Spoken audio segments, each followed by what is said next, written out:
Okay, so we usually dig into, big reports or long articles to learn Right, things. the dense stuff. Yeah, exactly. But what if something like, well, just a book cover could give us real insights? Hmm, interesting idea.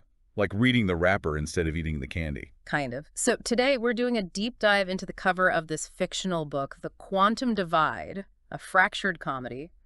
Author is X.I. Eidolon. Okay, the quantum divide. Got it. And our mission really is to see what we can figure out before reading page one. And for you listening, the learner, think of this as sharpening your skills for spotting info where you least expect it. I like that. Can a cover really tell this story? Let's start with the title itself, The Quantum Divide. Yeah, what does that make you think? Quantum feels like physics, maybe uncertainty? Definitely physics. I'm telling you. Or maybe multiple possibilities existing at once, that kind of thing. But divide. Diivide. Right, it's not spelled the usual way, it's stylized. Exactly. So it feels like a deliberate split, a fracture, maybe even a conflict Yeah. happening at that quantum level. It's provocative, And then the subtitle hits you, a fractured comedy. which is quite the pairing, isn't it? It really is. Fractured suggests something broken, maybe chaotic, reality smashing together. Uh-huh. But then comedy. That signals laughter. Right. A lighter approach, even if things are falling apart. So it immediately sets up this tension. It won't be just dry science. No way. It feels like it's using quantum ideas metaphorically, maybe, for something funnier, more absurd. What about the author's name? X. Eidolon. Sounds a bit mysterious. It does. Eidolon.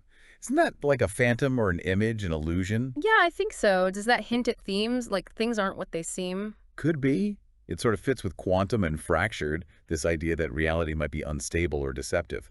Adds another layer of intrigue. Okay, moving to the description bits on the cover. It mentions, get this, teleporting pizza boxes to complicate its plans. Teleporting pizza boxes.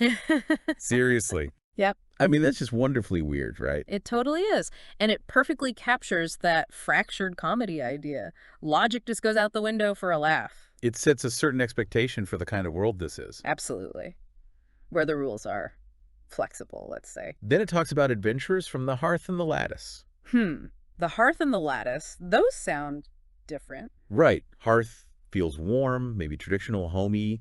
Lattice sounds more, I Yeah. don't know, structured, grid-like, mathematical, maybe. Interesting contrast. So you've got this team up from potentially opposing backgrounds. Seems like it. That sounds like built-in conflict, or at least some good comedic friction. Definitely.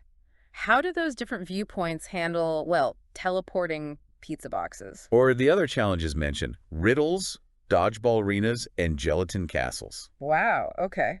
That's quite a mix. It is. You've got brain stuff with riddles, physical comedy with dodgeball, and just pure surrealism with gelatin castles. It really leans into the imaginative, unpredictable side of things. Keeps you guessing, for sure, and underlines the comedy. But there is a goal. It says they need to restore balance. Okay. So amidst the chaos, there's a purpose.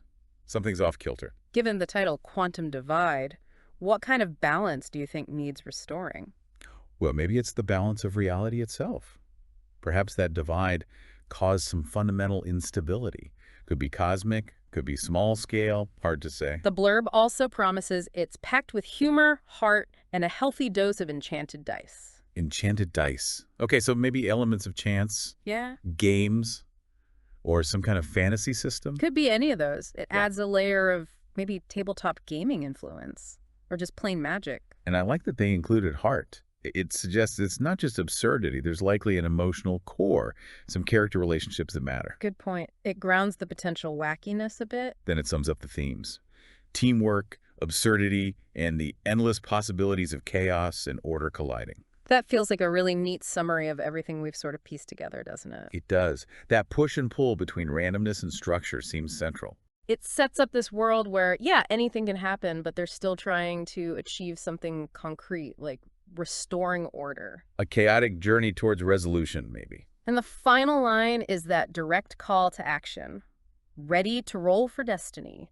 The adventure awaits. Classic adventure hook. Fits perfectly with the enchanted dice and the overall playful, maybe slightly unpredictable vibe we've been getting. So, Just by looking at one image, one cover, we've actually sketched out quite a bit, haven't we? Themes, tone, potential plot points. We really have. It shows how much thought goes into crafting that first impression. Authors and designers, they're communicating a lot there. And that loops back to you, the learner. We hope this little exercise showed how you can pull meaning from places you might usually overlook. It's about, training your eye. Yeah, really seeing what's presented, not just glancing at it. So here's something to chew on. What other everyday surfaces like, I don't know, posters, product labels, even architecture might hold surprising information if you stop to really analyze them? It's a great question. How do you approach information daily? Are there hidden clues right in front of you, just waiting for that deeper look?